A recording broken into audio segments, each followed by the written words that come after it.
Welcome back everyone to class number 2। आज हम पढ़ने वाले हैं किसके बारे में? आज हम पढ़ने वाले हैं इतिहास के बारे में। इतिहास और किस चीज़ का? आपके मनोविज्ञान का, आपके साइकोलॉजी के इतिहास के बारे में हम सारी चीज़ें सीखने वाले हैं, ताकि आगे जब आप पढ़ें लेक्चर्स में तो सारी चीज़ें क्या करें, आपको सारी चीज़ें आपको लिंक करती जाएँ। क्योंकि जब आपको मालूम होगा किसके बारे में, आपको मालूम होगा टाइमलाइन के बारे में, तो आप चीज़ों को क्या कर सकते हैं, जल्दी जल्दी आप उनको लिंक कर सकते हैं। जैसे कि 1885 में क्या हुआ, उसके बाद 1905 में क्या हुआ, उसके बाद 1919 में क्या हुआ, फिर 1935 में क्या हुआ, फिर 1942 में क्या हुआ और 1947 में क्या हुआ। ठीक उसी प्रकार से हम जानेंगे साइकोलॉजी के बारे में भी। ये जो स्क्रीन के ऊपर आप तस्वीर देख रहे हैं, ये कौन है? ये हैं आपके विल्हम वुंट, जिन्होंने क्या शुरुआत की थी, जिन्होंने 1879 के अंदर, यानी कि 1880 के ठीक एक साल पहले, ठीक है, किसकी शुरुआत की थी? इन्होंने एक लैब की शुरुआत की थी। कहाँ पे? आपके जर्मनी में। जर्मनी में इन्होंने शुरुआत की। जगह का नाम क्या था? जगह का नाम था लिप्जिश। ठीक है, जहाँ पे क्या स्टडी करते थे? जहाँ पे स्टडी करते थे इंट्रोस्पेक्शन के बारे में। इंट्रोस्पेक्शन क्या होता है? इंट्रोस्पेक्शन होता है आपका अंतर निरीक्षण। निरीक्षण मालूम है ना क्या करते हैं? जब आप इंस्पेक्शन करते हैं किसी चीज़ का, और यहाँ किसको करना है? अंतर। अंतर यानी कि आप हैं सेल्फ, स्वयं को ही आप अंतर निरीक्षण करेंगे और बताएंगे अपने बारे में। मान लीजिए अगर आप 1880 में हैं या 1879 में आप अगर जन्म होता आपका, और आप बैठते इनके सामने, तो क्या बोलते ये मान लीजिए यहाँ पे आप हैं और यहाँ पे विल्हम वुंट बैठे हैं, तो क्या पूछते हैं? चलिए बताइए आप अपने बारे में। ठीक है, तो आप क्या करते हैं? आप इंट्रोस्पेक्शन की विधि से, अंतर निरीक्षण की विधि से आप अपने बारे में जो भी फील करते हैं, जो भी महसूस करते हैं, अपने व्यवहार के बारे में, किसी भी अन्य चीज़ के बारे में आप क्या करते? स्वयं अपने मुख से उनको बताते, और उसके आधार पे वो जो भी उनको करना था आगे वो करते। ठीक है, तो इनको क्या कहा जाता है? इनको कहा जाता है कि ये किसको लेके आए? ये लेके आए स्ट्रक्चरलिज्म के बारे में, यानी कि आपकी संरचनावाद के बारे में। आपको सवाल आता है पेपर 1 के अंदर कि संरचनावाद ने किस प्रकार से बनाया, और इस बार रिसेंट सवाल आया था कि स्ट्रक्चरलिज्म, संरचनावाद और आपका प्रकार्यवाद जो है, आपका जो फंक्शनलिज्म है, उन्होंने आगे कैसे शेप किया साइकोलॉजी को। ठीक है, तो वो भी देखेंगे आगे, लेकिन यहाँ पे ध्यान दीजिए, यहाँ पे क्या बोल रहे हैं? यहाँ पे बोल रहे हैं स्ट्रक्चरलिज्म को लेके आया इन्होंने कब? 1879 के आसपास, जब इन्होंने लेबोरेटरी की शुरुआत की। ये जो विधि का इस्तेमाल करते थे वो कौन सी थी? वो थी आपकी इंट्रोस्पेक्शन की विधि। आपको जिस प्रकार से ये दिख रहा है, जिस प्रकार से हम बना रहे हैं यहाँ पे, उसी प्रकार से क्या करना है? उसी प्रकार को आपके नोट्स बनाना है, ताकि आपको लंबे लंबे सेंटेंसेस ना लिखने पड़े, क्योंकि देखिए आपको सोच के तो लिखना ही पड़ेगा एग्जाम में, लेकिन जब इस प्रकार की फ़ोटो आपके सामने होगी तो आपको चीज़ें जल्दी याद आएंगी। उसके बाद देखिए जर्मनी से कहानी कहाँ पहुँचती है? जर्मनी से कहानी पहुँचती है आपके अमेरिका में, जो आज क्या है, जिसे हम बोलते हैं United states of America. Germany से कहानी पहुँचती है अमेरिका में। अमेरिका में ये जो देख रहे हैं आप, इनका नाम क्या है? इनका नाम है विलियम जेम्स। क्या नाम है इनका? इनका नाम है विलियम जेम्स। और ये किसकी बात करते थे? ये बात करते थे कि हमारा जो मन है वो फंक्शन क्या करता है। ठीक है, फंक्शनलिज्म की बात करते थे ये, है ना? किसकी बात करते थे? फंक्शनलिज्म की बात करते थे, यानी कि प्रकार्यवाद की ये बात किया करते थे। कि अभी तक देखिए विल्हम वुंट क्या बोलते थे? विल्हम वुंट बोलते थे स्ट्रक्चर के बारे में, हमारा जो मन है, जो माइंड है हमारा, उसके स्ट्रक्चर के बारे में, उसकी संरचना के बारे में वो बात किया करते थे। लेकिन अब ये किसकी बात करते हैं? ये फंक्शन की बात करते हैं कि ठीक है, आपका मन अगर है तो वो कार्य क्या करता है ना? उसका प्रकार्य क्या है, उसका फंक्शन क्या है, इसके बारे में बात करते थे। कौन? ये आपके विलियम जेम्स। ठीक है, और ये क्या लेके आए? ये लेके आए आपके लिए फंक्शनलिज्म। मतलब लेके आए मतलब इनको इसका जनक कहा जाता है, ऐसे आप समझ सकते हैं इस चीज़ को, प्रकार्यवाद के। ठीक है, इन्होंने पुस्तक भी लिखी जिसका नाम क्या था? The principles of psychology. ठीक है, 1890 1800 उसी के आसपास की बात है जब इन्होंने पुस्तक लिखी। पुस्तक का नाम क्या था? The principles of psychology. Google वगैरह में जाएंगे तो आपको मिल जाएगी अमेजन में, लेकिन उतना ज़रूरत नहीं पढ़ने की आपको। ठीक है, द प्रिंसिपल्स ऑफ साइकोलॉजी के अंदर बात करते हैं वो इन्हीं सब के बारे में। कौन? William James. ठीक है, विल्हम वुंट और विल्हम जेम्स में कंफ्यूज नहीं होना है। ठीक है, ध्यान रखें इसको। वुंट जो है जर्मनी से हैं, और ये जो जेम्स हैं ये कहाँ पे हैं? इनको क्या कहा जाता है? फादर ऑफ अमेरिकन साइकोलॉजी भी इनको कहा जाता है। ठीक है, अमेरिकन मनोविज्ञान के जनक या पिता इनको कहा जाता है। किसको? विलियम जेम्स को। पुस्तक का नाम क्या था? The principles of psychology. याद करिए, जो आप पढ़ते हैं एनसीईआरटी में आपने पढ़ा होगा कभी, अगर नहीं पढ़ी है तो, जेम्स लैंग थ्योरी। ठीक है, जेम्स लैंग थ्योरी यानी कि जेम्स लैंग का सिद्धांत जो है वो किसके बारे में है? जेम्स लैंग का सिद्धांत किसके बारे में है? जेम्स लैंग का सिद्धांत है आपके संवेग के बारे में। ठीक है, आपके इमोशंस के बारे में, कि हम इमोशन को किस प्रकार से महसूस करते हैं, फील करते हैं। ठीक है, तो यहाँ पे जो आप ये जो जेम्स देख रहे हैं, ये कौन जेम्स है? ये यही जेम्स है। ठीक है, इस प्रकार से चीज़ें देखिए आपको लिंक मिलेंगी। ठीक है, ये वही जेम्स है, विलियम जेम्स। और ये जो लैंग है ये अलग से दूसरे हैं, कार्ल लैंग।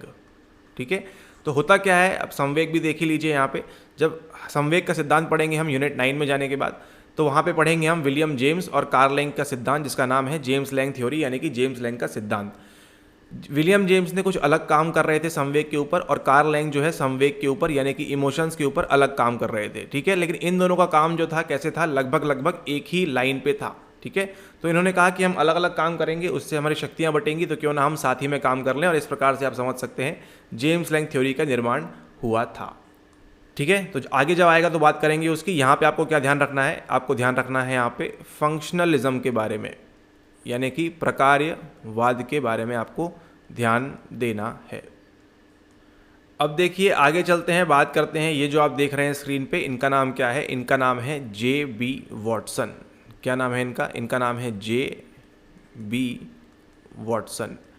इनको क्या कहा जाता है? इनको कहा जाता है आपका फादर ऑफ बिहेवियरिज्म। किसका जनक कहा जाता है? इनको कहा जाता है आपके व्यवहारवाद का जनक। ठीक है, किसका जनक कहा जाता है? व्यवहारवाद का, यानी कि आपके बिहेवियरिज्म का।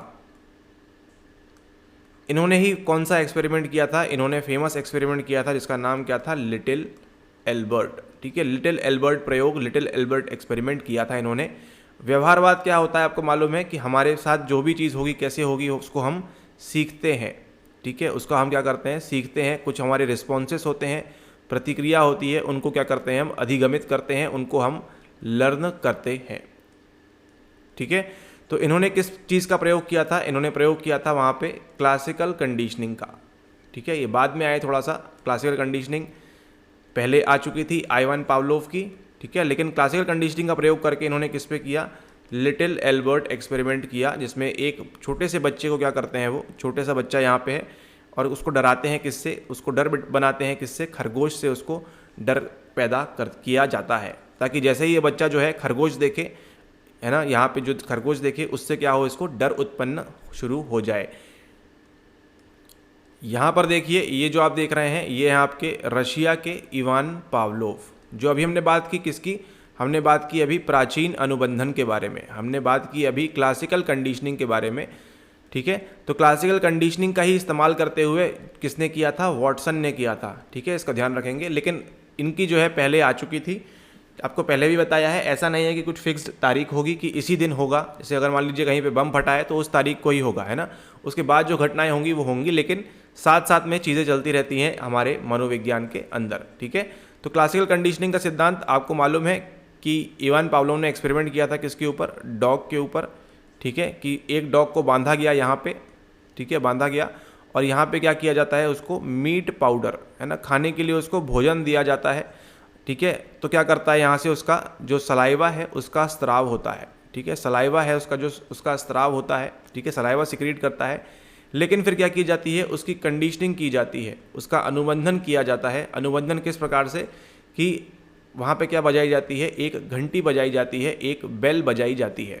ठीक है, तो अब क्या होता है? जैसे ही बेल बजेगा वो सलाइवा जो है सिक्रीट करना स्टार्ट कर देता है। ठीक है, तो इसके अंदर पढ़ेंगे डिटेल में कि कंडीशनिंग क्या होती है, कितने प्रकार की, उसमें सामान्यकरण क्या होता है, विभेदीकरण क्या होता है, और अन्य सारी चीज़ें पढ़ेंगे। अभी के लिए इतना ध्यान रखिए कि ये कौन है? ये आपके इवान पावलोव हैं। किसके बारे में बात करते हैं? प्राचीन अनुबंधन के बारे में बात करते हैं, क्लासिकल कंडीशनिंग के बारे में बात करते हैं। दो ही प्रकार की आपको मुख्यतः कंडीशनिंग पढ़नी है। एक पढ़नी है आपको क्लासिकल कंडीशनिंग और दूसरी पढ़नी है आपको ऑपरेंट कंडीशनिंग। ठीक है, कौन सी पढ़नी है? दूसरी पढ़नी है आपको ऑपरेंट कंडीशनिंग, यानी कि नैमित्तिक अनुबंधन। तो अभी जिनको आप देखने वाले हैं वो किसके जनक, मतलब उन्होंने किसके बारे में बताया? उन्होंने बताया आपको नैमित्तिक अनुबंधन के बारे में। एक बात और ध्यान दीजिएगा यहाँ पे कि आपकी ये जो ऑपरेंट कंडीशनिंग है, सॉरी आपकी जो क्लासिकल कंडीशनिंग है, प्राचीन अनुबंधन है, ये क्या होती है, ये स्टिमुलस पे बेस होती है, ठीक है। और ये वाली जो होती है आपकी किस पे, ये आपकी रिस्पॉन्स बेस होती है, यानी कि ये प्रक्रिया बेस होती है और ये उद्दीपक के ऊपर निर्भर करती है। ये देखिए, ये जो अपने गाल पे हाथ रख के बैठे हुए हैं, क्यों, क्योंकि इन्होंने क्या दिया आपको, इन्होंने दिया आपको ऑपरेंट कंडीशनिंग, यानी कि नैमित्तिक अनुबंधन इन्होंने आपको दिया। इनका नाम क्या है, इनका नाम है B.F. स्किनर, ठीक है। B.F. स्किनर ने बताया कि हमको जब भी क्या मिलता है, समाज बोल रहे हैं, सॉरी, हमको जब भी पर्यावरण से क्या मिलेगा, जब भी हमको पर्यावरण से प्रबलन मिलेगा, जब भी हमको पर्यावरण से रीइंफोर्समेंट मिलेगा, तो हम क्या करेंगे, उस चीज़ को करने के लिए हम और लालियत होते हैं, ठीक है। इस पे बेस था उनका। इन्होंने क्या किया था, एक रेड बॉक्स बनाया था, या फिर जिसे हम क्या बोलते हैं, जिसको हम बोलते हैं स्किनर बॉक्स। स्किनर बॉक्स के अंदर क्या किया उन्होंने, एक चूहे को रखा, है ना। चूहा जो है घूमते घूमते क्या करता है, अचानक से एक्सीडेंटली क्या करता है, लीवर दबा देता है। जैसे ही लीवर दबाता है, दरवाज़ा खुलता है और वहाँ से उसको भोजन मिलता है, ठीक है।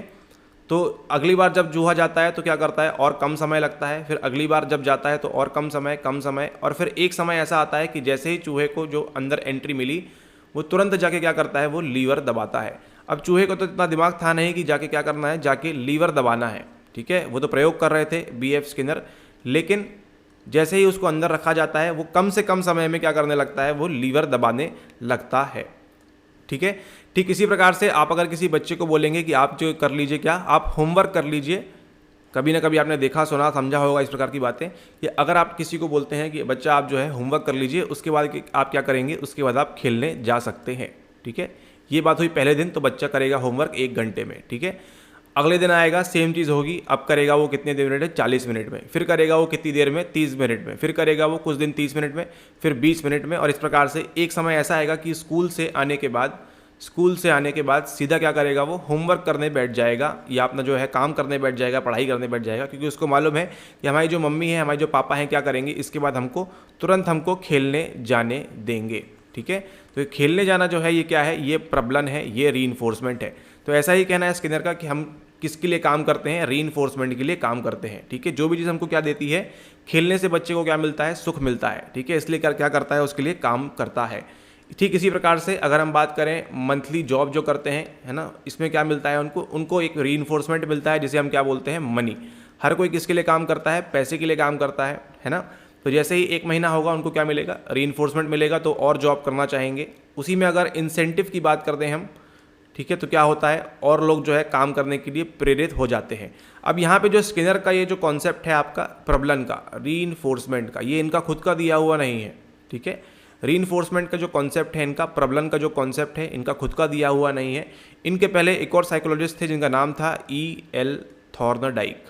क्या नाम था उनका, E.L. थॉर्नडाइक उनका नाम था। इन्होंने बताया था किसके बारे में, इन्होंने 3 नियम दिए थे, ठीक है, जिसे हम बोलते हैं 3 लॉज ऑफ इफेक्ट। उनको भी आपको दिखाई देते हैं। ये देखिए यहाँ पे, ये हैं आपके E.L. थॉर्नडाइक। इन्होंने किसके बारे में बताया, इन्होंने 3 नियम दिए थे आपको, ये आपको पूछेंगे नहीं, बट आपको जानकारी के लिए बता रहे हैं। 3 लॉज ऑफ इफेक्ट, इसमें क्या है, लॉ ऑफ रेडीनेस है, तत्परता का नियम है, ठीक है, तत्परता का नियम है। फिर है आपका लॉ ऑफ एक्सरसाइज, अभ्यास का नियम है। और तीसरा कौन सा है, तीसरा है आपका लॉ ऑफ इफेक्ट, यानी कि प्रभाव का नियम, कि क्या प्रभाव पड़ेगा, ठीक है। तो ये जो तीसरा वाला नियम है लॉ ऑफ इफेक्ट, इसी पे बेस्ड है किसकी, स्किनर की आगे जो रीइंफोर्समेंट की थ्योरी या ऑपरेंट कंडीशनिंग है, वो इसी पे बेस्ड है। इन्होंने क्या कहा था 1904-5 के आसपास, जब बंगाल का विभाजन हुआ, तब क्या कहा इन्होंने कहा कि कोई भी चीज़ अगर आपको खुशी देती है, यानी कि अगर आपको पॉजिटिव चीज़ें मिलती हैं, तो क्या करते हैं आप, उस काम को दोबारा से या वापस उसको आप करना चाहते हैं, ठीक है। यही है आपका law of effect, law of प्रभाव, ठीक है। एक्सरसाइज मतलब आप उसको बार बार करेंगे, और तत्परता मतलब जो लर्निंग ले रहा है, जो अधिगमित हो रहा है, जो सीखना चाहता है, उसको क्या चाहिए, उसको चाहिए कि वो रेडी रहे सीखने के लिए, है ना, अदरवाइज सीख नहीं पाएगा, तत्पर रहना चाहिए उसको, ठीक है। इसको आप ध्यान रखेंगे। लेकिन लॉ ऑफ इफेक्ट, प्रभाव का नियम, E.L. थॉर्नडाइक ने दिया था, उसी के आधार पर जो बेस्ड है स्किनर की ऑपरेंट कंडीशनिंग में जो रीइंफोर्समेंट का कॉन्सेप्ट है, प्रबलन का कॉन्सेप्ट है वो, ठीक है। तो अभी तक कहाँ तक देख लिया हमने देख लिया स्ट्रक्चरलिज्म के बारे में, हमने देख लिया फंक्शनलिज्म के बारे में, हमने देख लिया किसके बारे में, तीसरा आपका बिहेवियरिज्म के बारे में, यानी कि व्यवहारवाद के बारे में, ठीक है। उस सभी के बीच इनको नहीं भूलना, ये कौन है, ये हमारे सर सिगमंड फ्रॉइड, ठीक है। साइकोलॉजी में एक प्रकार से ये भूचाल लेके आए, है ना, सारी नई चीज़ें लेके आए, फादर ऑफ साइकोथेरेपी भी इनको कहा जाता है, ठीक है। इनके ये क्या लेके आए, ये लेके आए आपके लिए साइको एनालिसिस, यानी कि मनोविश्लेषण की प्रक्रिया या तकनीक लेके आए, जिसके द्वारा पेशेंट्स को क्या करते थे, उनसे बात करके ये ठीक किया करते थे, ठीक है। तो इसका ध्यान रखें आप। इनकी अप्रोच कैसी थी, इनकी अप्रोच थी साइकोडायनेमिक, इनके बाद वालों की, ठीक है, साइकोडायनेमिक यानी कि मनोगतिक, ठीक है। ये कोई स्कूल नहीं है, बट ध्यान रखिए साथ साथ में ये भी चल रहा था। जब ये सब चल रहे थे अपने साथ साथ, तो साथ साथ में 1900 में ये भी एक्टिव हो गए थे। अगला देखिए, ये हैं आपके मैक्स वर्टहाइमर। अगला जो स्कूल है वो कौन सा है, वो है गेस्टाल्टवादी। कौन सा है, वो है गेस्टाल्टिज्म, यानी कि गेस्टाल्टवादी स्कूल जो है, उसके शुरुआत किन्होंने की थी, शुरुआत की थी उन्होंने इसकी मैक्स वर्टहाइमर ने। इन्होंने क्या दिया था आपको, इन्होंने दिया था आपको 5 फिनोमेना, ठीक है। 5 फिनोमेनन जो है ये इन्होंने ही दिया था, और कुछ इस प्रकार से होता है आपका 5 फिनोमेना, ठीक है। 5 फिनोमेना इसे कहते हैं। सबसे पहले इसको देखा था किसने, मैक्स वर्टहाइमर ने, और उसी से क्या शुरुआत हो जाती है, आपके गेस्टाल्ट की शुरुआत हो जाती है, यानी कि गेस्टाल्ट स्कूल की शुरुआत हो जाती है, ऑफिशियली कह सकते हैं। यहाँ पे देखिए क्या हो रहा है, यहाँ पे एक ये ब्लैक तस्वीर है और एक ये है, इतनी जल्दी जल्दी मूव कर रही है, आपको क्या लग रहा है कि ये यहाँ से यहाँ जंप कर रही है एंड देन यहाँ से यहाँ जंप कर रही है, लेकिन वास्तविकता में क्या हो रहा है, ये यहाँ पे दिख रही है एंड गायब हो रही है, एंड ये यहाँ पे दिख रही है एंड गायब हो रही है। याद करिए, आपके घर में दिवाली में क्या लगती है, दिवाली में आपके लगती है, उसे कहते हैं झालर या फिर लाइटिंग, जो भी कहते हैं आपके एरिया में, ठीक है। लाइटिंग लगती है दीवालों में या पंडालों में, कभी देखा होगा आपने नवरात्रि के दौरान या फिर किसी गणेश उत्सव के दौरान या किसी भी न्यू ईयर के दौरान क्या सजाते हैं, लाइटिंग्स लगाते हैं। तो लाइटिंग्स कैसी लगती हैं, लाइटिंग्स लगती हैं कुछ इस प्रकार से, ठीक है, इस प्रकार से लाइटिंग लगती है। तो आपको क्या लगता है, ये लाइट क्या करती है, एक के बाद एक ऐसे मूव करती जाती है, ठीक है, एक के बाद एक क्या कर रही है लाइट, यहाँ पे एक के बाद इस प्रकार से मूव करती जाती है। तो आपको लगता है कि पहले ये जलेगी, फिर ये और फिर ये, है ना, इस प्रकार से आपको मूवमेंट दिखता है, ठीक है। क्या दिखता है, एक आप मोशन दिखता है आपको, ठीक है। वास्तविकता में क्या होता है, ये ऑन होती है एंड ये ऑफ होती है, ये ऑन होती है, ये ऑफ होती है, ये ऑन होती है, ये ऑफ होती है, ये ऑन होती है, ये ऑफ होती है। लेकिन आपको क्या लगता है कि ये लाइन वाइज जलती जा रही हैं, एक के पीछे एक, एंड देन फिर से अगेन रिपीट होता है वो चीज़, है ना कभी आपने देखा होगा। इसी को क्या बोलते हैं, इसी को बोलते हैं 5 फिनोमेना, ठीक है। तो ध्यान रखिएगा, गेस्टाल्ट के अंदर आपको मिलेंगे मैक्स वर्टहाइमर, ठीक है, जिन्होंने क्या दिया आपको, 5 फिनोमेना दिया। और उसी के बाद हम देखेंगे आगे कौन से हमारे पास गेस्टाल्ट के नियम है ना, संगठन के जो नियम हैं आपके सिलेबस में दिए हुए हैं, उसको हम स्टडी करेंगे जब वो वाली यूनिट आएगी तब, ठीक है। तो वहाँ पे आपको यही काम आएंगे। इसी के साथ साथ आपको एक और नाम ध्यान रखना है, वो कौन है, वो है आपके कर्ट कॉफका। अभी के लिए आप नाम बस नोट कर लें, कर्ट कॉफका का, और आपके कोहलर, ठीक है, पूरा नाम क्या है इनका, वुल्फगैंग कोहलर, ठीक है। वुल्फगैंग कोहलर, इन्होंने ही क्या दिया आपको, बोलते हैं कोहलर का बंदर। इन्होंने ही क्या दिया आपको, इन्होंने दी थी आपको इनसाइट लर्निंग के बारे में, है ना, इन्होंने दिया था आपको अंतर्दृष्टि अधिगम के बारे में। अब क्या होता है, बैठे रहते हैं, कुछ आपको आंसर मिलता नहीं है, ठीक है, अंतर्दृष्टि अधिगम, आप बैठे हैं, कुछ आपको आंसर मिलता नहीं है, लेकिन एक ऐसा मोमेंट आता है, आहा मोमेंट जिसे कहते हैं, कि आपको तुरंत एकदम से आइडिया आ जाता है, वो आंसर आ जाता है कि हाँ, इसको मैथ्स को, प्रॉब्लम को या कोई भी सवाल को कैसे सॉल्व करना है। मेन नाम क्या, कौन से ध्यान रखेंगे गेस्टाल्ट साइकोलॉजी के अंदर आप, max वर्टहाइमर, Kurt कॉफका and Wolfgang Kohler का, ठीक है। अब ये जो आप देख रहे हैं, ये हैं आपके स्विस साइकियाट्रिस्ट, इनका नाम क्या है, इनका नाम है जीन पियागेट। अभी तक देखिए क्या क्या देख लिया हमने, अभी तक हमने स्ट्रक्चरलिज्म देख लिया है, फंक्शनलिज्म देख लिया है, बिहेवियरिज्म देख लिया है, और हमने क्या देख लिया आखिरी, अभी गेस्टाल्ट हमने देख लिया है, ठीक है।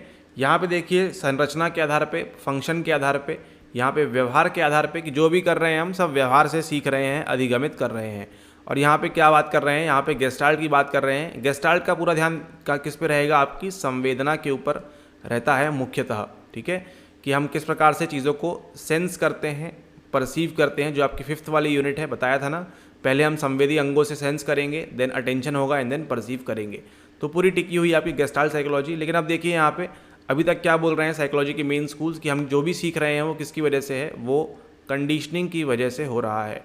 कंडीशनिंग क्या है? कंडीशनिंग कुछ नहीं है, हमारे अधिगमित प्रक्रियाएं हैं, है ना, लर्नड रिस्पॉन्सेस हैं, हमारे अधिगमित प्रक्रियाएं हैं, ठीक है, या अनुक्रिया, सॉरी नॉट प्रक्रिया, अधिगमित अनुक्रियाएं हैं, ठीक है, अधिगमित अनुक्रियाएं हमारी जो भी हम कर रहे हैं वो, ठीक है। अगर हमने हाथ उठाना है तो वो भी हमको, पिछली बार हमको गर्म तवा लग गया था इसलिए हम जो है अपना हाथ पीछे खींच रहे हैं, ये क्या है? अधिगमित है, ब्रेन का कोई काम नहीं है। लेकिन अब क्या होता है यहाँ पे ध्यान, अगली कौन सा स्कूल आता है? आता है आपका कॉग्निटिव, यानी कि संज्ञानात्मक की बात करते हैं कि हमारे पास मेमोरी है। संज्ञानात्मक के अंदर क्या क्या आएगा आपका? संज्ञानात्मक साइकोलॉजी के अंदर आपका आएगा, हमारे पास चिंतन है, स्मृति है, हमारे पास चिंतन है, थिंकिंग है हमारे पास, देन हमारे पास क्या है? देन हमारे पास मेमोरी है, जिसे हम कहते हैं स्मृति, ठीक है। और हमारे पास जो भी मानसिक प्रक्रियाएं हैं, मेंटल प्रोसेस जो भी होती हैं, है ना, वो भी किसके अंदर आएंगी? वो भी कॉग्निशन के अंदर आएंगी। भाषा जो हमारे पास है, भाषा कहाँ से आएगी? वो भी कॉग्निटिव साइकोलॉजी का ही एक डोमेन है। भाषा जो है ना, अगर आज हम बोल पा रहे हैं इसका मतलब हमारे दिमाग में कुछ चीज़ें, कुछ वर्ड्स हैं, ठीक है। उसकी कंडीशनिंग कैसे हो सकती है? उसकी कंडीशनिंग तो नहीं हो सकती ना। यही सब बोलना चाह रहे थे कौन? कॉग्निटिव साइकोलॉजी वाले, जो अगली स्ट्रीम आती है, ठीक है। और उसी में जो आप देख रहे हैं ये क्या लेके आते हैं? ये आपके लिए लेके आते हैं कॉग्निटिव डेवलपमेंट के बारे में, यानी कि संज्ञानात्मक विकास कैसे होता है हमारा, और हमारे में मुख्यतः किसका विकास? संज्ञानात्मक विकास कैसे होता है बच्चों का, चाइल्ड, बच्चा, ठीक है। बच्चों का संज्ञानात्मक विकास किस प्रकार से होता है उसके बारे में इन्होंने काफ़ी जोर दिया आपके जीन पियागेट। सिलेबस के अंदर भी आपके पढ़ना पड़ेगा आपको आगे, ठीक है। इसके अंदर इन्होंने 4 स्टेजेस बताई हैं, sensory motor, pre operational, concrete operational and आपका फॉर्मल ऑपरेशनल, ठीक है। मूर्त संक्रियात्मक, पूर्व संक्रियात्मक, ये सब जो है संवेदी प्रक्रियात्मक, वो सब जो स्टेजेस हैं वो सब किन्होंने बताई हैं? वो सब बताई हैं आपको जीन पियागेट ने ही, ठीक है। तो संज्ञानात्मक विकास किस प्रकार से होता है उसकी बात कौन करते हैं? आपके जीन पियागेट। कॉग्निटिव साइकोलॉजी की शुरुआत हो चुकी है। अब ये देखिए यहाँ पे अगला जो स्क्रीन पे देख रहे हैं ये कौन है आपके? ये हैं आपके अल्बर्ट बंडूरा। अल्बर्ट बंडूरा ने क्या किया था? फेमस बोबो डॉल एक्सपेरिमेंट किया था, और उन्होंने क्या बताया था कि प्रेक्षणात्मक अधिगम के माध्यम से, ठीक है, प्रेक्षणात्मक अधिगम यानी कि ऑब्जर्वेशनल लर्निंग, हम क्या कर रहे हैं? जो भी हम सीख रहे हैं वो देख के सीख रहे हैं। आप भी ठीक इसी प्रकार से इस वीडियो को देख के सीख रहे हैं, ठीक है। ठीक एक प्रकार से जो बोबो डॉल एक्सपेरिमेंट हुआ था उसके अंदर भी क्या था? बोबो डॉल एक्सपेरिमेंट के अंदर क्या बताया था कि एक बच्चे को बिठाया गया, मतलब एक ग्रुप ऑफ बच्चे को बिठाया गया कमरे के अंदर, और यहाँ पे चलाई गई टीवी। यहाँ पे एक और ग्रुप था और वहाँ पे भी टीवी चलाई गई। यहाँ पे जो थी पिक्चर वो मारधाड़ वाली चली, एक्शन वाली, और यहाँ पे चली वो रोमांटिक कॉमेडी वाली, ठीक है। यहाँ पे बच्चे बैठे थे, यहाँ पे बच्चे बैठे हैं, यहाँ भी बैठे हैं, यहाँ भी बैठे हैं। एक्सपेरिमेंट के बाद क्या देखा गया कि ये जो बच्चे थे ये कैसे मिले आपको? ज़्यादा आक्रामक मिले एज़ कम्पेयर टू ये वाले बच्चे, ठीक है। ये बच्चे आपको कम आक्रामक मिलेंगे, लेकिन ये वाले जो बच्चे हैं जिन्होंने क्या किया, जिन्होंने प्रेक्षण किया, जिन्होंने देखा, अधिगम किया एग्रेसिव बिहेवियर को, उन्होंने अपने व्यवहार में भी क्या लेके आ गए? वो आक्रामक व्यवहार लेके आ गए। ठीक इसी प्रकार से मान लीजिए ट्रेन में कहीं आप जा रहे हैं, अगर आप याद करिए छोटेपन में या बचपन में आपके कभी, ये आपके माता पिता हैं और आप जा रहे हैं उनके साथ, यहाँ पे ट्रेन में बैठे हैं, यहाँ से आता है एक पैसे मांगने के लिए, जैसे हम कहते हैं आम भाषा में भिखारी, ठीक है, किसी भी कंडीशन से हो सकता है वो, सोशियो इकोनॉमिक किसी भी कंडीशन से, और यहाँ पे आके वो मांगता है पैसे, ठीक है। मान लीजिए अगर यहाँ पे उन्होंने पैसे नहीं दिए आपके पिताजी ने, जस्ट एग्जांपल के लिए सॉरी, बट उन्होंने क्या कर दिया उसको? उन्होंने उसको डांट के भगा दिया, ठीक है, डांट के चलो जाओ यहाँ से, ऐसे डांट के भगा दिया, तो ये चला गया आगे। आपने क्या किया? इसका प्रेक्षण किया, और याद करिए कभी आपने फिर से अगर सेम सिचुएशन में अगर आपने इस भिखारी को एनकाउंटर किया या किसी दूसरे को, तो आप क्या करेंगे? मोस्टली आप अपने पिताजी जैसा ही व्यवहार करेंगे, है ना। तो यही कहना है किसका? यही कहना है आपके अल्बर्ट बंडूरा का, जिसे हम क्या बोलते हैं? जिसे हम बोलते हैं ऑब्जर्वेशनल लर्निंग, यानी कि प्रेक्षणात्मक अधिगम। जो हम देखेंगे वही हम सीखेंगे। उसी प्रकार से एक और चीज़ बोलते हैं, वो ये किसके बारे में बोलते हैं? सोशल लर्निंग थ्योरी के बारे में, ठीक है। सोशल लर्निंग थ्योरी यानी कि सामाजिक अधिगम का सिद्धांत, उसके बारे में भी कहते हैं आपके अल्बर्ट बंडूरा। और उसमें एक चीज़ पे जोर देते हैं, वो क्या है, बंडूराज सेल्फ एफिकेसी। ठीक है, सेल्फ एफिकेसी के बारे में बात करते हैं, वो आएगा आगे तब देखेंगे, अभी के लिए आपका फिलहाल इतना काफ़ी है। एंड देन उसके बाद आप ये जो देख रहे हैं ये कौन है, ये हैं आपके अब्राहम मास्लो। अब्राहम मास्लो का वही जो आप पढ़ते हैं नीड हायरार्की थ्योरी वाली जो बात पढ़ते हैं, 1 2 3 4 5, और आपका ये पीएचडी के अंदर आपका हाईली रिपीटेड सवाल हो जाता है, वो यहाँ से आपसे बार बार सवाल पूछते हैं, यही है अब्राहम मास्लो। तो आप देखिए कहाँ पे आ चुके हैं, अब हम कौन से स्कूल में आ चुके हैं, हम आ चुके हैं मानवतावादी में, यानी कि कौन सी अप्रोच हो गई है, कौन सा उपागम हो गया है हमारा, ह्यूमैनिस्टिक। ठीक है, मानवतावादी उपागम क्या कहता है कि पिछला क्या देखा हमने, पिछला देखा हमने संज्ञानात्मक यानी कि कॉग्निटिव, उसमें ऐसा नहीं केवल पियागेट है, और भी लोग हैं, लेकिन आपके सिलेबस में सिर्फ पियागेट का विशेष तौर पे उल्लेख है। आगे हाँ और कोई मिलेगा तो उनको हम डील कर लेंगे।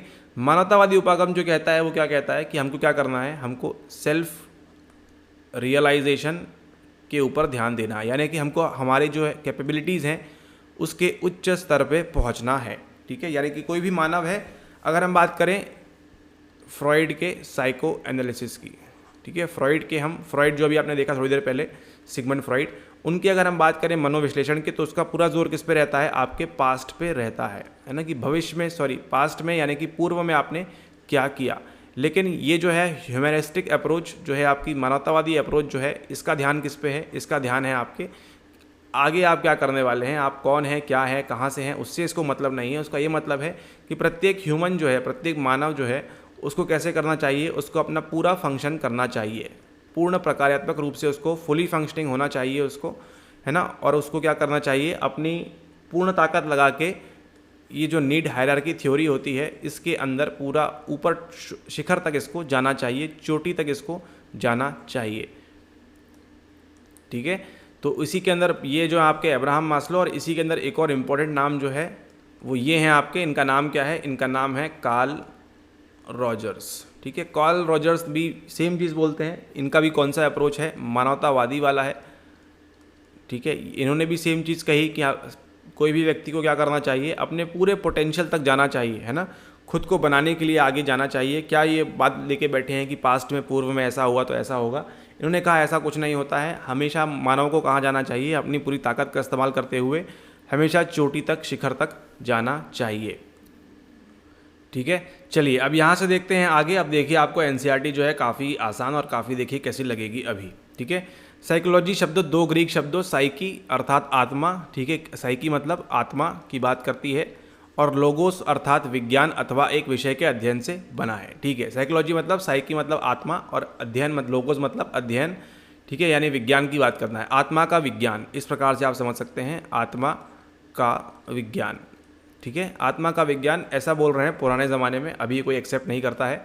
ठीक है, फिर यहाँ देखिए, अतः मनोविज्ञान क्या था, आत्मा अथवा मन का अध्ययन था। जैसे हम बोलते हैं ना मन 40 किलो का है, या जो है हमारे मन नहीं कर रहा, तो वो जो मन है उसका अध्ययन करना चाहते थे पहले के लोग, परंतु तब से इसका केंद्रीय बिंदु बहुत अधिक बदल चुका है, तथा यह अपने को एक वैज्ञानिक विद्या शाखा के रूप में स्थापित कर चुका है। ये आपके काम का है। कैसी स्ट्रीम हो गई अब ये, साइंटिफिक स्कूल के तौर पे स्थापित कर चुका है, साइंटिफिक शाखा, वैज्ञानिक विद्या शाखा के रूप में स्थापित कर चुका है। अब ये क्या हो चुका है, साइंस हो चुका है।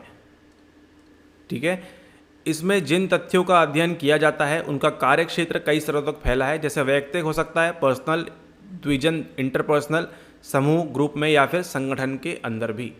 उसी के साथ साथ इसके अंदर क्या होंगे, जैविक और सामाजिक आधार भी हो सकते हैं। आपको जो नोट करनी है वो ये है, औपचारिक रूप से, औपचारिक हटा दीजिए, मनोविज्ञान, यहाँ से ध्यान रखिए इतना, मनोविज्ञान को मानसिक प्रक्रियाओं, अनुभवों एवं विभिन्न संदर्भों में व्यवहारों का अध्ययन करने वाले विज्ञान के रूप में परिभाषित किया जाता है। ये आपको ध्यान रखना है। आज से जब भी आप साइकोलॉजी की डेफिनेशन बोलेंगे, क्या बोलेंगे, मनोविज्ञान को मानसिक प्रक्रियाओं, मेंटल प्रोसेसेस, अनुभवों, एक्सपीरियंसेस एवं विभिन्न संदर्भों में व्यवहारों का अध्ययन करने वाले विज्ञान के रूप में परिभाषित किया जाता है। इसको आप जितना अच्छे से रट लेंगे अच्छी बात है, यही आप चिपकाएंगे हर जगह जहाँ भी मनोविज्ञान की डेफिनेशन आपको लिखने को आती है। ठीक है, तो अब हम क्या समझेंगे, हम समझेंगे हम मानसिक प्रक्रियाएं क्या होती हैं, अनुभव क्या है, और व्यवहार को समझ लेते हैं एनसीईआरटी के माध्यम से ही। चलिए बात करनी है 3 चीज़ों के बारे में। सबसे पहले हमारे पास क्या है, सबसे पहले हमारे पास है मेंटल प्रोसेस, यानी कि मानसिक प्रक्रियाएं। मानसिक प्रक्रियाएं क्या हैं? देखिए, कुछ भी हो सकती हैं, आपको ऑलरेडी बताया। आप कुछ भी, जैसे हम बोल रहे हैं, ठीक है, हम बोल रहे हैं, तो ये बोलते बोलते भी आपके मन में क्या चल, मतलब आपके दिमाग में क्या चल रहा है, कुछ ना कुछ चिंतन चल रहा है कि ऐसा क्यों बोला जा रहा है। हम लेक्चर देख रहे हैं, ठीक है, ये सब क्या चल रहा है, चिंतन चल रहा है। अब पहले की जितनी भी इमेजेस आपने देखी हैं वो कहीं ना कहीं कहाँ स्थापित हो गई हैं, आपके मेमोरी में स्थापित हो गई होंगी थोड़ी बहुत। बंडूरा जी किस प्रकार से दिखते हैं, सिगमंड फ्रॉइड कैसे दिखते हैं, ठीक है। तो यहाँ आपके आपके मेमोरी का काम भी हो गया, चिंतन का काम भी हो गया। मान लीजिए कोई आप गणित का सवाल सॉल्व कर रहे हैं, उसके लिए आपको क्या चाहिए होता है, उसके लिए आपको 2+2 कितना होता है वो मालूम होना चाहिए, वो कहीं ना कहीं आपकी मेमोरी में स्थापित है, ठीक है। उसके साथ साथ आप क्या करते हैं, और भी कई चीज़ों को मिला के गणित का सवाल सॉल्व करते हैं। उसके अंदर भी क्या इन्वॉल्व है, आपकी मेंटल प्रोसेस इन्वॉल्व है। आपके मस्तिष्क के अंदर क्या है, हज़ारों करोड़ों क्या है, न्यूरॉन्स हैं, वो फटाफट क्या कर रहे हैं, फायर कर रहे हैं। कहाँ से क्या फायर करना है, वो सब कहाँ हो रहा है, आपकी मानसिक प्रक्रियाओं में हो रहा है। न्यूरॉन्स को क्या बोलते हैं हम बोलते हैं तंत्रिका कोशिका, ठीक है, तंत्रिका कोशिकाओं की बात हो रही है, ठीक है। ये सब तो चल रहा है कब, जब आप क्या हैं, जब आप कॉन्शियस हैं, जब आप सचेत हैं या चेतन की अवस्था में हैं आप, तब ये सब हो रहा है। आपकी मानसिक प्रक्रियाएं चल रही हैं, मतलब ये आप जाग रहे हैं। लेकिन जब आप सोते हैं, विचार करिए, तब भी तो आपके मन में स्वप्न देखते हैं आप, तब क्या ये मानसिक प्रक्रियाएं होती हैं? नहीं होती हैं, है ना। वो भी तो बात है। तो हमारी जो है वेव्स क्यों दिखाता है, अगर मेंटल प्रोसेस नहीं हो रही है तो, है ना। अगर कोई छोटा बच्चा है तो उसकी जो माता है, अगर वो सो भी रही है और वो अगर बच्चा रोता है तो क्या करती है, माता जो है उठ जाती है इसको देखने के लिए, इसको दूध पिलाने के लिए। वो क्यों ऐसा? क्योंकि मानसिक प्रक्रियाएं निरंतर आपकी चलती रहती हैं ब्रेन के अंदर भी। अगली हम बात करने वाले हैं किसके बारे में, अगली हम बात करेंगे यहाँ पे एक्सपीरियंसेस के बारे में। अगली बात करते हैं हम अनुभव के बारे में। सबसे पहले देखिए अनुभव क्या होता है। जो भी चीज़ आप क्या करते हैं, बचपन से आप महसूस किया है, आप अनुभव करते हैं, ठीक है। और ये अनुभव कैसा होता है, ये आपका वैयक्तिक होता है, ये आपका कैसा होता है, पर्सनल होता है। आपका अनुभव और हमारा अनुभव, ठीक है, ये आप हैं, ये हम हैं। हम दोनों के ही अनुभव में, हम दोनों के ही एक्सपीरियंसेस में क्या होता है, फ़र्क होता है। ना हमारा अनुभव आप जान सकते हैं, ना आपका अनुभव हम जान सकते हैं। इसलिए क्या बोला जाता है, ये जो एक्सपीरियंसेस है कैसे होते हैं, ये पर्सनल लेवल पे होते हैं, ठीक है। इनको कोई महसूस नहीं कर सकता हमारे अलावा केवल, ठीक है। हो सकता है बस छूटने पे आपने जो महसूस किया हो कभी, वो हमने नहीं किया हो, और जो हमने महसूस किया हो वो कभी आपने महसूस नहीं किया हो, ठीक है। तो एक्सपीरियंसेस जो होते हैं, अनुभव होते हैं, प्रत्येक व्यक्ति के, प्रत्येक इंडिविजुअल के क्या होते हैं, ये पर्सनल होते हैं। सबके अपने अपने अनुभव होते हैं, ठीक है। कभी कभी क्या होता है कि हम कुछ अनुभव करने के लिए कुछ कार्य करते हैं। मान लीजिए आप जो है मैरी गो राउंड झूले में जाके आप बैठ जाएं, आपको डर का सामना करना है, तो आप हो सकता है 100 फीट से आप कूद जाएं पैराशूट लगा के, ठीक है। या फिर जो होता है ड्रग का सेवन, है ना, ड्रग का सेवन जो करते हैं, है ना, नशीले पदार्थ मद्य का जो सेवन करते हैं, क्यों करते हैं? इसी अनुभव को प्राप्त करने के लिए। कुछ ना कुछ अलग अनुभव होता है इनका सेवन करने के बाद, इसके लिए ही इनका इस्तेमाल किया जाता है, ठीक है। और उसी के साथ साथ जो हमारा अनुभव है, जो हमारा एक्सपीरियंसेस है, ये किस पे डिपेंड करता है, ये हमारी इंटरनल स्टेट और आउटर स्टेट या आंतरिक स्थिति के ऊपर भी निर्भर करता है, हम कैसे हैं अभी, और बाह्य स्थिति के ऊपर भी अनुभव करता है, ठीक है। हमारे जो एक्सपीरियंसेस हैं आंतरिक और बाह्य दोनों कारकों के कारण हो सकते हैं। दो चीज़ें देख ली हमने, मेंटल प्रोसेस देख ली हमने, अनुभव देख लिया। अब हम देखते हैं व्यवहार के बारे में क्या कहते हैं। अब तीसरी बात करने वाले हैं हम बिहेवियर के बारे में, है ना, व्यवहार के बारे में। मेंटल प्रोसेस के बाद एक्सपीरियंस होगा, एक्सपीरियंस के बाद क्या होगा, बिहेवियर आएगा। ऐसा नहीं कि इसके बाद ये आएगा, बट ये तीन चीज़ें पढ़ रहे हैं हम, मेंटल प्रोसेस, मानसिक प्रक्रियाएं, एक्सपीरियंस, अनुभव और बिहेवियर। व्यवहार क्या होता है, जो भी आप कार्य करते हैं, जो भी आप व्यवहार करते हैं वो व्यवहार है, ठीक है। आपने हाथ उठाया, ये आपका व्यवहार है। आपने भाग रहे हैं किसी कारण से, आपका व्यवहार है वो, ठीक है। व्यवहार कैसे हो सकता है, ये तो हो सकता है ऑटोमेटिक, जिसे हम क्या करते हैं, हम बोलते हैं रिफ्लेक्स, ठीक है। आपने गरम तवे पे हाथ लगाया, है ना, दूध गरम कर रहे थे, बाजू में कढ़ाई रखी थी या कुछ रखा था, आपका हाथ गलती से लगा और तुरंत क्या किया आपने, तुरंत आपका व्यवहार में रिफ्लेक्स आ गया, तुरंत वो एक्शन की वजह से क्या हुआ, आपने जो अपना हाथ जो है पीछे वापस खींच लिया। क्यों? आपका व्यवहार में ये चीज़ क्यों आई?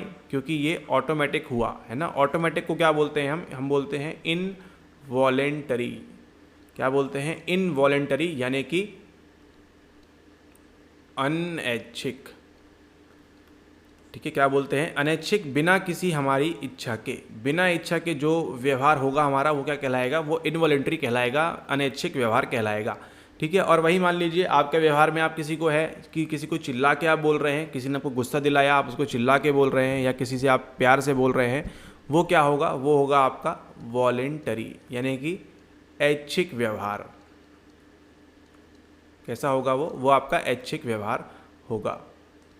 ठीक है, तो ये जो व्यवहार है, हमने अभी किसकी बात की थी, हमने बात की थी बिहेवियरिज्म के बारे में, हमने बात की थी व्यवहारवादियों के बारे में। ठीक है, व्यवहारवादियों के बाद में हमने दो नाम देखे थे, एक था हमारे पास क्लासिकल कंडीशनिंग में क्लासिकल अनुबंधन या प्राचीन अनुबंधन, और दूसरा था कौन सा था हमारे पास, ऑपरेंट कंडीशनिंग में। ठीक है, ये जो काम करते हैं एस के ऊपर करते हैं, ये जो काम करते हैं आर के ऊपर काम करते हैं, आपको ऑलरेडी बता दिया गया है, ध्यान रखिएगा। ये क्या बोलते हैं इसको, अनुक्रिया के ऊपर निर्भर करता है आपका ये। ठीक है, खैर इसको जाने दीजिए अभी के लिए, अदरवाइज टॉपिक से चले जाएंगे। यहाँ पे देखिए, भारत में मनोविज्ञान का विकास, अभी तक सवाल तो पूछा नहीं है इससे आपके एग्जाम के अंदर, लेकिन आप इसको देख लें फटाक से एक बार यहीं पे। ठीक है, इतना ही है मनोविज्ञान का विकास, ऐसा कुछ बड़ा सवाल पूछते नहीं है। भारतीय दार्शनिक परंपरा इस बात में धनी रही है कि वह मानसिक प्रक्रियाओं तथा मानव चेतना, स्व, मन, शरीर के संबंध तथा अनेक मानसिक प्रकार जैसे संज्ञान, प्रत्यक्षण, भ्रम, अवधान तथा तर्कना आदि पर उनकी झलक के संबंध में केंद्रित रही है। बात कर रहे हैं किसकी, यहाँ पे बात कर रहे हैं बौद्ध धर्म की, बात कर रहे हैं यहाँ जैन धर्म की, बात कर रहे हैं यहाँ पे हिंदू धर्म में जो आपकी गीता है उसकी, और बात कर रहे हैं यहाँ पे सूफिज्म में, है ना, सूफीवाद की बात कर रहे हैं। जितने भी आपके ईस्टर्न दर्शन की बात है वो सब यहाँ पे लागू होती है। दुर्भाग्य से भारतीय परंपरा की गहरी दार्शनिक जड़ें भारतवर्ष में आधुनिक मनोविज्ञान के विकास को नहीं प्रभावित कर सकी हैं। ठीक है, तो यहाँ पे ये पॉइंट आपको ध्यान रखना है कि इंडियन परंपरा जो है, इंडियन कल्चर है जो है, ठीक है, वो क्या कर पाया है, जो साइकोलॉजी फिलॉसफी है, दर्शन जो है, उसने मनोविज्ञान के विकास को प्रभावित नहीं किया है। ठीक है, भारत में इसके विकास पर पाश्चात्य मनोविज्ञान का भी प्रभुत्व निरंतर बना हुआ है। ठीक है, तो आज हम जो भी सीख रहे हैं किसकी वजह से सीख रहे हैं, पाश्चात्य वेस्ट की वजह से सीख रहे हैं। भारतीय मनोविज्ञान का आधुनिक काल कलकत्ता विश्वविद्यालय के दर्शन शास्त्र विभाग में 1915 में प्रारंभ हुआ। ठीक है, कब हुआ आपके 1915 में। कहानी की शुरुआत कब हो जाती है, 1879 में। ठीक है, इतने सालों बाद प्रारंभ हुआ कहाँ पे, कलकत्ता में, जहां प्रायोगिक मनोविज्ञान का प्रथम पाठ्यक्रम आरंभ किया गया तथा प्रथम मनोविज्ञान प्रयोगशाला स्थापित हुई।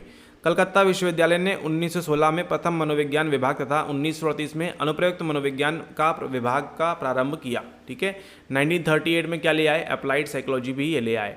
कलकत्ता में ये लोग थे, इनको आप पढ़ लीजिएगा। उसके बाद मैसूर विश्वविद्यालय एवं पटना विश्वविद्यालय में मनोविज्ञान के अध्यापन एवं अनुसंधान के प्रारंभिक केंद्र प्रारंभ हुए। प्रारंभ से मनोविज्ञान भारत में एक सशक्त विद्याशाखा के रूप में विकसित हुआ। ठीक है, उसके बाद यहाँ देखिए, मनोविज्ञान में उत्कृष्टता अथवा वैशिष्ट्य के दो केंद्र उत्कल विश्वविद्यालय भुवनेश्वर तथा इलाहाबाद विश्वविद्यालय अनुदान आयोग द्वारा सहायता प्राप्त है ना, यूजीसी द्वारा, इससे मतलब नहीं है आपको। दुर्गानंद सिन्हा ने अपनी पुस्तक psychology in a third world country the Indian experience 1986 में प्रकाशित की। ठीक है, कौन सा प्लानिंग चल रहा था आपका, 1986 में दुर्गानंद सिन्हा ने कौन सी पुस्तक दी, psychology in a third world country. ठीक है, ये आपके काम का हो सकता है, फ्यूचर में सवाल मिल जाए आपको, कि भारत में सामाजिक विज्ञान के रूप में 4 चरणों में आधुनिक मनोविज्ञान के इतिहास को खोजा है। क्या है उनके अनुसार, प्रथम चरण जो है स्वतंत्रता की प्राप्ति तक ऐसा चरण था जब प्रयोगात्मक, एक्सपेरिमेंटल, मनोविश्लेषणात्मक, आपके साइको एनालिटिक एवं मनोवैज्ञानिक परीक्षण, टेस्टिंग, अनुसंधान पर बहुत बल था। ठीक है, पहली कहानी कब हुई आपकी, 1947 तक। उसके बाद जिसमें पाश्चात्य देशों का मनोविज्ञान के विकास में योगदान परिलक्षित हुआ था। चलिए ठीक है, द्वितीय चरण में 1960 तक भारत में मनोविज्ञान की विविध शाखाओं में विस्तार का समय था। इस चरण में भारतीय मनोवैज्ञानिकों की इच्छा थी कि भारतीय पहचान के लिए पाश्चात्य मनोविज्ञान को भारतीय संदर्भों से जोड़ा जाए। ठीक है, कैसे जोड़ा गया, उन्होंने पाश्चात्य मनोविज्ञान को जोड़ा किससे, इंडियन कंटेक्स्ट से। उन्होंने ऐसा प्रयास पाश्चात्य विचारों द्वारा भारतीय परिस्थितियों को समझने के लिए किया, क्योंकि देखिए जो चीज़ अमेरिका में लागू होगी वो ज़रूरी नहीं है कि इंडिया में भी लागू हो। फिर भी भारत में मनोविज्ञान 1960 के बाद भारतीय समाज के लिए समस्या केंद्रित अनुसंधानों द्वारा सार्थक हुआ, है ना। प्रॉब्लम सेंटर्ड पे फोकस आ गया उसका।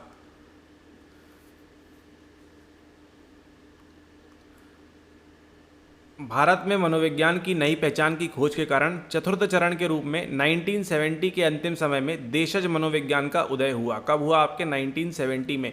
आप बस ऐसे मार्क कर लीजिएगा, 1947 में ये हुआ, 1960 तक ये हुआ, 60 के बाद ये हुआ, 70s में ये हुआ।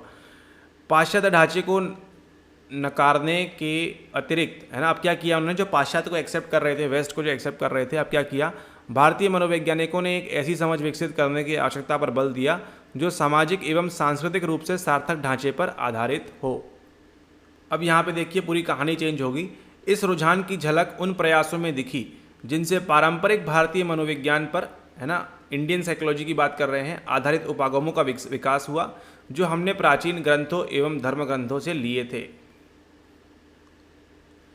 इस प्रकार विशेषता को देशज मनोविज्ञान के विकास, जो भारतीय सांस्कृतिक संदर्भ से उत्पन्न हुआ था तथा भारतीय मनोविज्ञान एवं समाज के लिए सार्थक था और भारतीय पारंपरिक ज्ञान पर आधारित था, द्वारा जाना जाता है। अब यहाँ पर देखिए मनोविज्ञान की शाखाएं हैं अगली। कौन सा है आपका? संज्ञानात्मक मनोविज्ञान। अर्जन, संग्रह, प्रहसन तथा सूचनाओं के रूपांतरण में जो वातावरण से प्राप्त होती है, जो अभी आपको बताया कॉग्निटिव के अंदर, है ना, जो मेंटल प्रोसेस चलती हैं आपकी, सब चीज़ें यहीं पे आ जाएंगी। प्रमुख संज्ञानात्मक प्रक्रियाएं कौन कौन सी हैं? आपका अवधान, अटेंशन, प्रत्यक्षण, जो आप चीज़ों को परसीव करते हैं, स्मृति, आपकी मेमोरी, तर्कना, आप जो रीजनिंग करते हैं, समस्या समाधान, प्रॉब्लम सॉल्विंग, निर्णयन एवं भाषा है। जो अभी हमने संज्ञानात्मक में बात की, कॉग्निटिव में बात की, सेम चीज़ें यहीं पे अप्लाई कर दी हैं। ठीक है, तो मनोविज्ञान की शाखा में कौन सी है? पहली संज्ञानात्मक मनोविज्ञान है। संज्ञानात्मक मतलब जो भी आप दिमाग से काम करेंगे उसकी बात करेंगे। उसी के साथ साथ संज्ञानात्मक मनोवैज्ञानिक तंत्रिका वैज्ञानिक एवं कंप्यूटर वैज्ञानिकों के साथ भी सहयोग करते हैं। आज जो चल रहा है AI वगैरह, उसकी बात यहाँ पे होगी। अब देखिए अगला यहाँ पे जैविक मनोविज्ञान। आप जो ये ब्लैक में लिखा हुआ है इसको लिख लेंगे, जो पॉइंट्स हम बोल रहे हैं काम के उनको नोट कर लेंगे, बस इतना पूरा लिखने की आवश्यकता नहीं है। बाकी आपको लिखना तो वहाँ मन से ही है ना। आप ऐसा कोई भी सेंटेंस नहीं है केवल मनोविज्ञान की परिभाषा को छोड़ के कि आप जो वर्ड टू वर्ड वहाँ पे लिखेंगे। ठीक है, आपको पॉइंट्स याद आने चाहिए। पहली शाखा कौन सी हो गई आपकी? संज्ञानात्मक मनोविज्ञान, कॉग्निटिव साइकोलॉजी। दूसरी कौन सी होगी आपकी? बायोसाइकोलॉजी या बायोलॉजिकल मनोविज्ञान, जैविक मनोविज्ञान। क्या करता है? व्यवहार तथा शारीरिक व्यवस्था के मध्य संबंध, मस्तिष्क तथा अन्य तंत्रिका तंत्र, प्रतिरोधक व्यवस्था, इम्यून सिस्टम, आनुवंशिक सहित पर ध्यान केंद्रित करते हैं। तंत्रिका मनोविज्ञान न्यूरोसाइकोलॉजी अनुसंधान के एक क्षेत्र के रूप में उभरा है।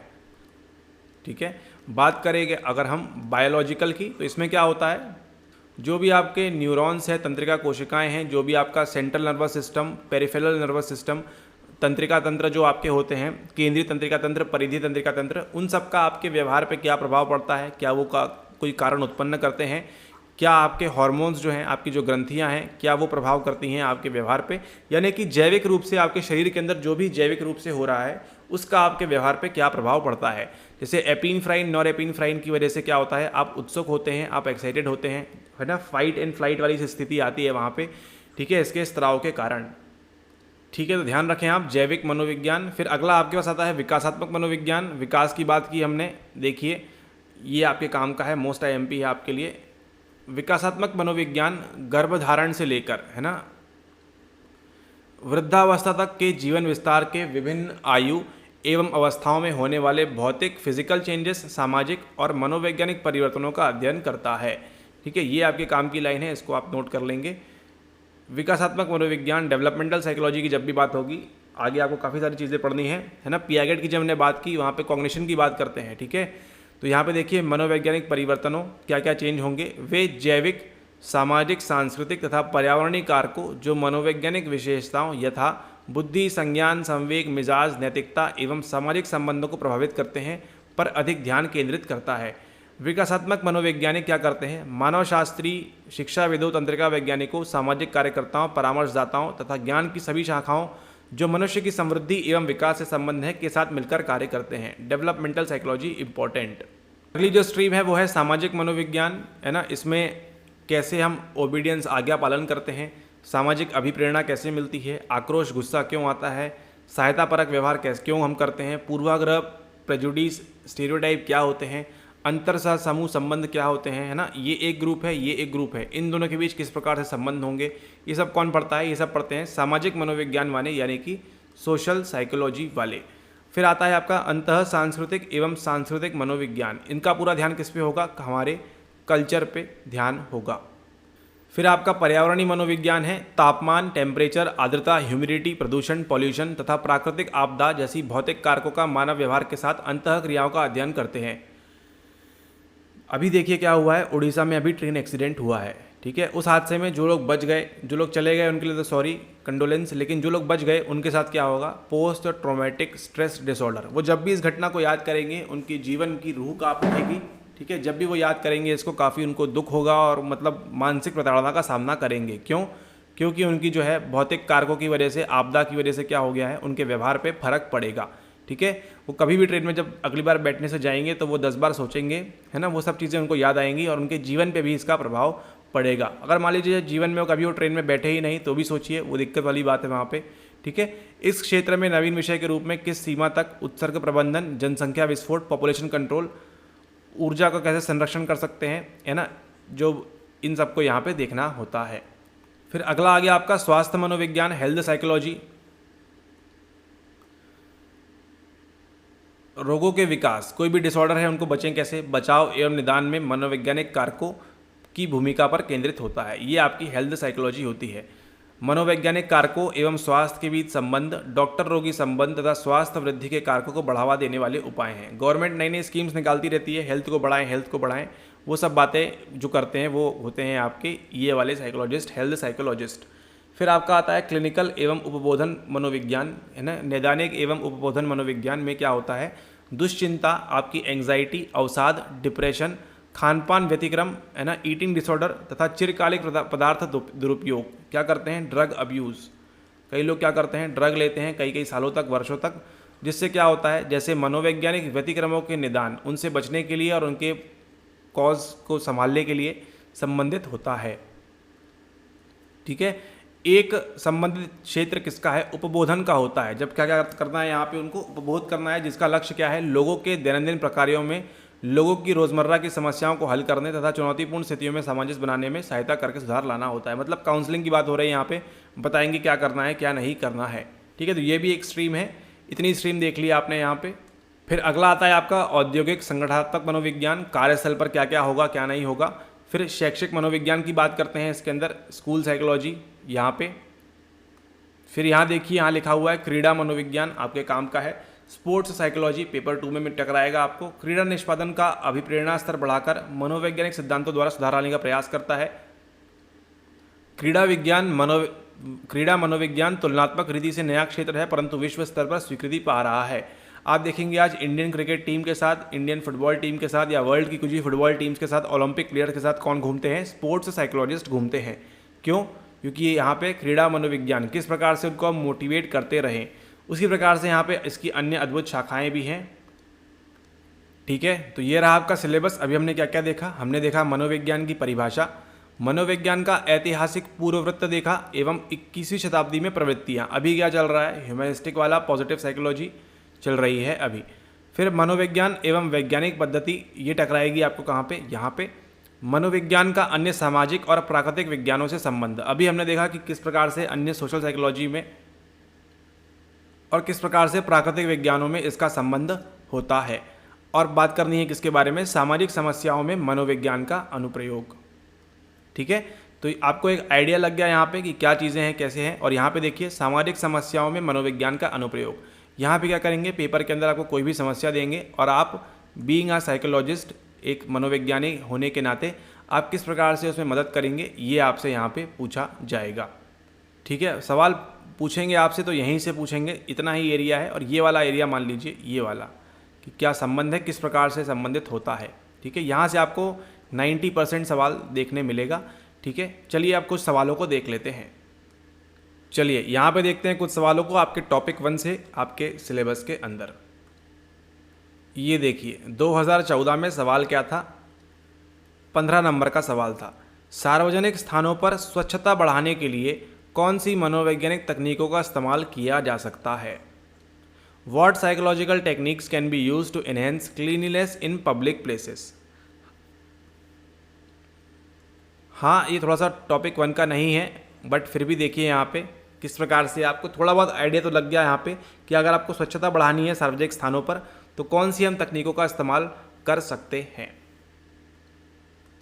अब देखिए यहाँ पे अगला सवाल 2015 में 10 नंबर के लिए, मनोवैज्ञानिक प्रक्रमों की समझ सामाजिक विज्ञान की अन्य शाखाओं के लिए क्यों महत्वपूर्ण है। Why is it important to understand psychological processes for other disciplines of social science.